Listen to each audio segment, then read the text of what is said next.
Comparative session तुलनात्मक अध्ययन अंतर्गत सेशन नंबर 7वां। यहाँ पर आज का प्रथम विषय है कृमि के लक्षण तथा कृमि के आश्रय। आश्रय का मीनिंग है उनके स्थान।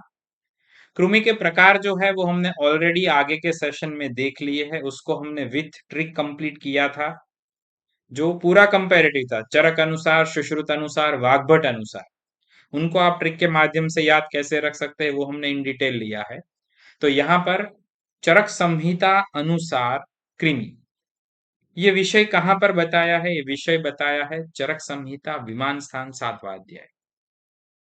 बाह्य कृमि जो है उनकी संख्या कुल 2 है। यहाँ पर युका तथा पिपीलिका, युका तथा पिपीलिका।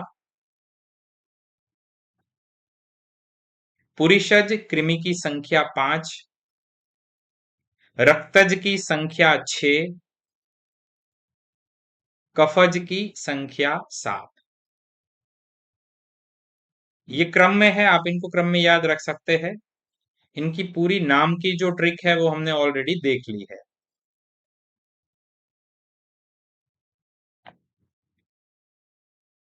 प्रथम कृमि है मलज कृमि, या फिर इसको बाह्य मलज कृमि भी कहते। इसका निदान, इसका हेतु क्या है? मृजावर्जन। मृजावर्जन का मीनिंग है स्वच्छता नहीं रखना, हाइजीन जो है वो ठीक से नहीं होना, अस्वच्छता होना, दैट इज मृजावर्जन। इनके आश्रय स्थान कौन से है? केश, श्मश्रु तथा लोम। बाह्य मलज कृमि ज्यादातर केश में होते हैं। का स्वरूप कैसा है? तिलाकार। इनका प्रभाव, इनके उत्पादक लक्षण क्या है? कोट तथा कंडु। नेक्स्ट भेद है रक्तज कृमि। इनके हेतु है कुष्ठ के समान। आश्रय रक्तवाही धमनी। इनका स्वरूप क्या है? ये ताम्रवर्णी है, अति सूक्ष्म है और पैर रहित है, ताम्रवर्णी, ये याद रखिएगा। इनका प्रभाव है केश, श्मश्रु, लोम पतन तथा तरुणास्थियों के नाश। श्लेष्मज तथा पुरुषज कृमि, इनके हेतु में गुड़ तिल दधि सामान्य है। श्लेष्मज कृमि जो है वो पृथु है तथा गंडू पदाकार है। गंडू पदाकार कृमि कौन से है? आंसर दैट इज श्लेष्मज। इनका प्रभाव है ज्वर, अरुचि तथा क्षौथु। पुरीषज कृमि, इनका स्वरूप है उर्णांशु शंकाशम, भेड़ के उनके समान। उर्णांशु, घेटाना ऊंजेव, उर्णांशु। इनका पुरीषज होने के कारण प्रभाव है गुदकंडु तथा अतिसार।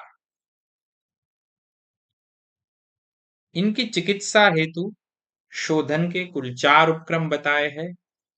इसमें कौन सा उपक्रम नहीं बताया है ये पूछा जाता है, तो यहां पर अनुवासन नहीं बताई है, अनुवासन बस्ती को छोड़कर। सुश्रुत अनुसार रक्तज कृमि अदृश्य है, अन्य सभी दृश्यमान है, उनको आप देख सकते हैं, जबकि रक्तज कृमि है उनको आप नहीं देख सकते। कृमिनाशनार्थ सुश्रुत ने पलाश बीज स्वरस तथा बंग का दधि, इनका पानी के साथ प्रयोग बताया है।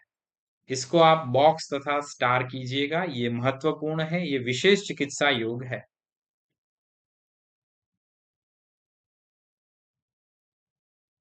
नेक्स्ट है विविध कार्यादि भाव। चरक अनुसार ये दशविध परीक्षा के साथ संलग्न विषय है, इसे दशविध परीक्षा भाव भी कहते हैं। तो यहां पर कारण है भिषक, कारण मेन, हेतु दैट इज भिषक।